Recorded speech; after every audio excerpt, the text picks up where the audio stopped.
holiday hustle is real. Have you ever gotten to January and thought, oh my goodness, I need to do the holidays different next year? Well, here's your chance, okay? The good news is you can do it with greater peace and greater balance, and I am here to show you how. But before we get started, hi, my name is Kate. I am a Christian life coach. I am a health coach. I'm an emotional intelligence coach, and I'm a mom of 5. And I know that the holidays can get a little hairy scary, and I've had to find ways to make things better, to make things smoother, to make sure that I'm taking care of me and my family so that we're not a puddle on the floor come January, right? Let me go ahead and put the bug in your ear before we start to talk about preparing ourselves emotionally for the holidays. I wanted to let you know we're starting the Holiday Harmony Challenge. It is going to be super fun. It's going to be quick. It's going to be effective, and you're going to love it. And this isn't about wrapping your presents faster. This is about coming through the holidays with grace, with greater ease, with more joy. And I think we all want that, right? I do. So let's do it together. In the show description, you will find a link for that. Go ahead and get signed up. It's totally free. And you'll also get a holiday guide with it. So I'm excited to share that with you.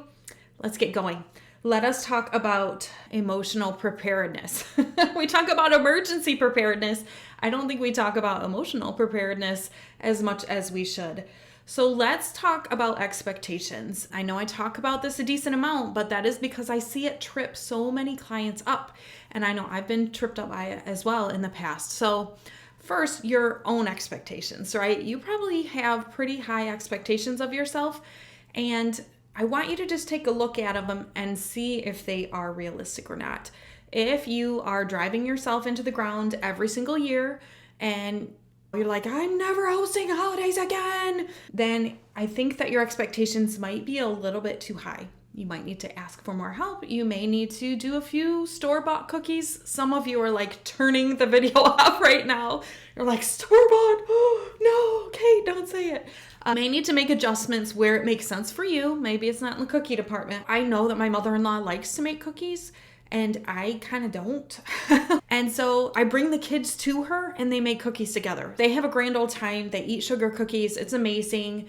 And they get better cookies than what I can make. So you can be very creative and start to delegate some things. Maybe you don't have to do an 8-course Christmas dinner.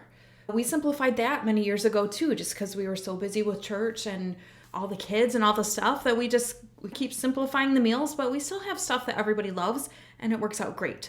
So they don't miss the 8 courses and they like Happy Mom better than they like Grinchy Mom, right? So I would encourage you to choose realistic expectations, especially if you're one of those who's kind of pie in the sky, but we may just need to pull it down a notch or 2. And I know some of you don't like to hear that. I dare you to give it a try. If you don't like it, you can do the holidays crazy next year. But this year, try it this way and see if you don't love it a whole lot better.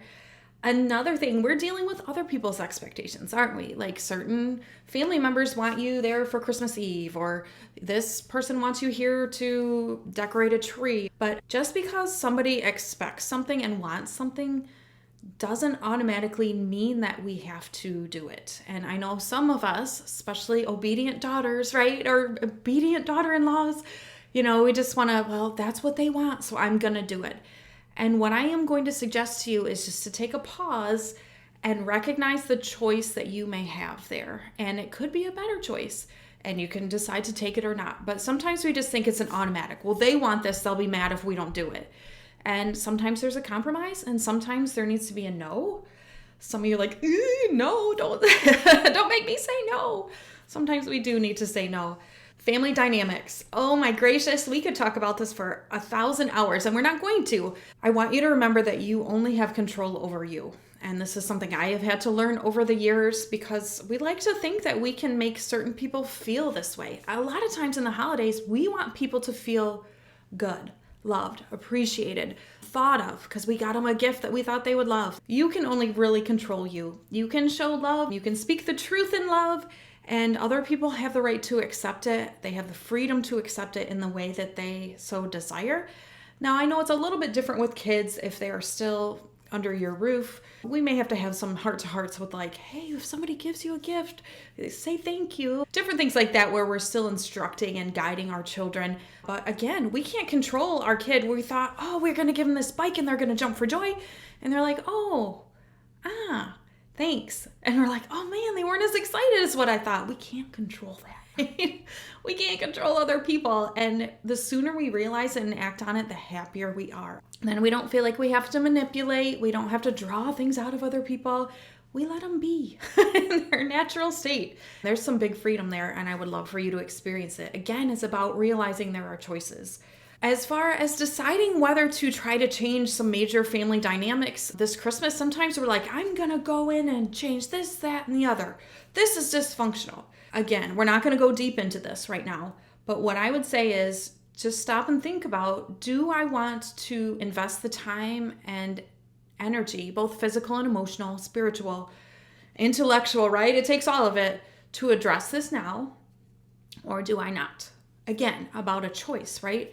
If you want to address it, man, you might want to have some boundaries ready to go, some mindset, some handy things that you want to say if you get nervous, if there's a little bit of like a confrontation. And that's a great thing to bring to your handy dandy life coach like me. I do a lot of that work with clients around this time of year because we need it, right?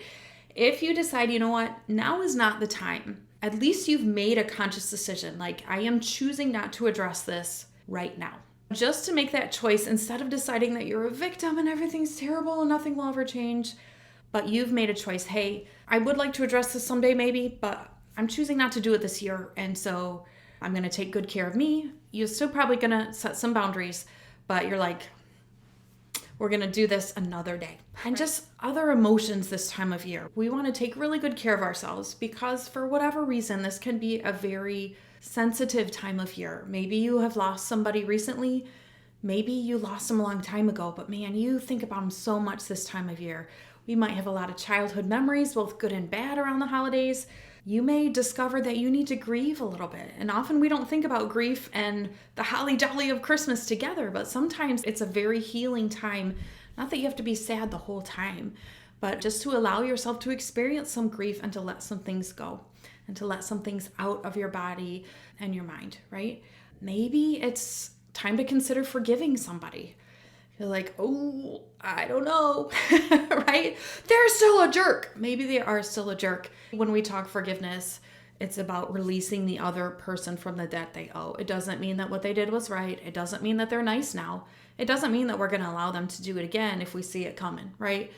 But forgiveness can be a very healing process for ourselves. Do you need to release some emotions or experience some emotions? I know to some of you that sounds horrendous. And that used to be me until I was like, you know what? There's something missing. I've been working on mindset a lot and there's just a piece of the puzzle that's missing, and it was emotions. Allowing myself to experience them and release them. I teach clients how to do that, and it is my joy and pleasure. Most of the time they say, man, why was I running for so long? This was a lot easier than I thought, and I feel so much better afterward. And nothing like woo-woo. I'm a Christian life coach. I follow biblical principles. So any techniques that we use go through the filter of God's truth. So just put your mind at ease there. And the last thing that I want to say to you is, now is not the time of year to put self-care on hold and to not do it. This is the time where you need to guard it like a little bulldog. Maybe a shorter exercise. Maybe it's a shorter nap if it has to be. Maybe you eat 80% good stuff and some junk too. But don't be like, oh, I'll just take care of all of it later, because you will be a hot mess express at the end. I know, because I've done it. Don't do it that way. Let's take very good care of ourselves. Schedule it in. Look for margin or create it so that you're taking good care of you, mama, because I know you are so busy this time of year. If you liked this, please go and smash the subscribe button. Also, subscribe to my newsletter so we can stay in touch. Thanks for joining me, and I'll see you next time.